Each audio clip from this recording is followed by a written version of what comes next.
Hoje, quando você vai conversar com a cúpula do sistema policial, todos eles são muito afinados com o Estado de Direito. O problema é que essas orientações da cúpula não chegam à base.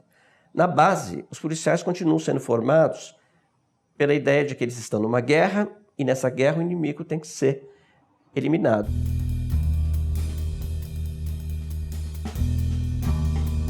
Ora, eu, em princípio, por esses anos todos específicos, estou convencido que esse ciclo de vingança, como a gente chama, ele mais agrava a violência do que contém a violência. Não é? Então você tem, por exemplo, o policial, veja, hoje quando você vai conversar com a cúpula do sistema policial, todos eles são muito afinados com o Estado de Direito, acham que a polícia não pode intervir violentamente, que embora a polícia seja autorizada a usar da força, mas ela tem que usar da força moderadamente, em circunstâncias muito delimitadas. Você conversa com o problema é que essas orientações da cúpula não chegam à base.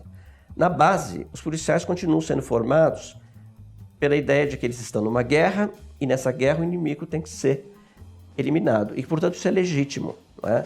E muitas vezes agem assim na suposição de que esse seja a vontade coletiva. É como se dissesse assim, olha, todo mundo pensa assim e nós estamos, na verdade, agindo de conformidade com a percepção coletiva, a vontade coletiva. O que eu acho que é um equívoco. Não é? Ainda que você tenha correntes de opinião, que você tenha setores em todas as classes sociais que achem que bandido bom é bandido morto, como se frequentemente... A grande maioria da sociedade brasileira não é favorável a isso. Até porque a maior parte desses presos que estão no sistema penitenciário hoje provém de famílias de baixa renda que têm um histórico de vida muito acidentado, com desemprego, violência doméstica, muitas vezes com, vamos dizer, jovens que muito cedo começam a construir uma carreira na delinquência. As famílias têm que lidar com isso, elas não sabem como lidar. Então, esses que estão muitas vezes nas cadeias são filhos de trabalhadores de baixa renda. Quantos de nós não conhecem famílias que têm 3, 4, 5 filhos, todos trabalhadores, que a duras penas estudaram, e tem um que, infelizmente, derivou, como se diz, para o mundo do crime, para o mundo da violência. No entanto, nós somos uma sociedade que não temos nenhuma solidariedade com a dor dessas famílias. Essas famílias que não tiveram as mesmas condições para criar seus filhos em condições de não serem atraídos, por exemplo, pelo tráfico de drogas ou por outras modalidades de ação criminal. Então, há um problema que é a autoridade se sentir que ela está à frente do entendimento dos cidadãos, quando é um equívoco. Na verdade, são poucos que pensam assim. Se você for olhar, a maioria das pessoas, ainda que elas acham que tem que ter medidas mais rigorosas, que a lei tem que funcionar, etc., esse tipo de matança, esse tipo de atitudes violentas, a invasão, por exemplo, da polícia nas prisões com muitas... por exemplo, essas brigas entre as facções que matam, a maioria das pessoas é um limite. Isso não é aceitável. Não é aceitável conviver com isso. Então, eu diria para você o seguinte, nós temos que combater esse tipo de mentalidade, tanto do ponto de vista da sociedade em geral, mas também do ponto de vista da formação daqueles encarregados de proteger os cidadãos. Quer dizer, a formação do policial não pode ser uma formação de dizer para ele que ele está numa guerra e que, portanto, ele deve enfrentar a guerra matando o inimigo. Isso tem que ser enfrentado, tem que ser questionado. Não é? E acho que tem várias outras coisas que precisam ser questionadas, quer dizer, o acesso às armas.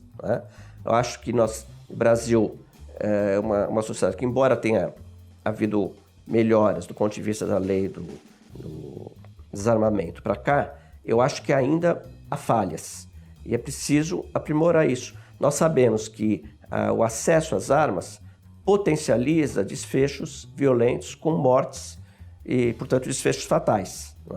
Então, dificultar o acesso às armas reduz a possibilidade desses desfechos.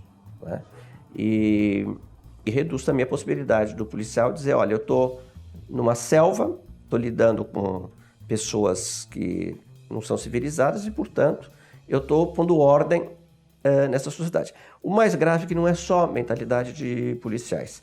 Você vai ver também que muitas autoridades pensam assim, você vai encontrar políticos, vários partidos que pensam assim, e você vai encontrar magistrados que infelizmente também pensam assim. Né? Eu uma vez entrevistando um magistrado, com todo o respeito que eu tenho por essas, e ele me disse, olha, essas pessoas não entraram no processo civilizatório. Tem um ciclo, ele disse para mim assim, um ciclo natural, que é a evolução da sociedade, vai pôr em algum momento essa gente para dentro da civilização.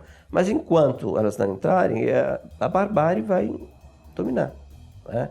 Então, esse tipo de mentalidade dicotômica, né? Uns têm direito, outros não têm, uns são civilizados, outros são bárbaros, né? E sobretudo quando você identifica isso com determinados grupos, pobres, negros, imigrantes nordestinos, etc., mulheres, né? Quando você identifica isso com os grupos, você os criminaliza e os torna alvo preferencial de desfechos violentos nos conflitos. Então, romper com esse ciclo, né? Cortar essas conexões é tarefa que é uma tarefa nós como pesquisadores de divulgar os resultados das nossas pesquisas, é uma tarefa também dos educadores que têm que estar preparados para lidar com isso, é uma tarefa do Estado. Tá certo? O Estado não pode fomentar a violência. O Estado tem que conter a violência. Né? Todos nós aqui trabalhamos muito com direitos humanos, falamos que tem duas fontes de graves violações de direitos humanos. Né? Uma delas é o fato de que você tem vamos dizer, uma violência endêmica na sociedade por razões as mais diversas. Né? Envolve disputas em torno de territórios, disputas em torno de controle de atividades ilegais e assim por diante. Não é? E, claro, disputas domésticas em torno de quem deve dominar o controle da casa ou coisa parecida. A segunda fonte é a omissão do Estado.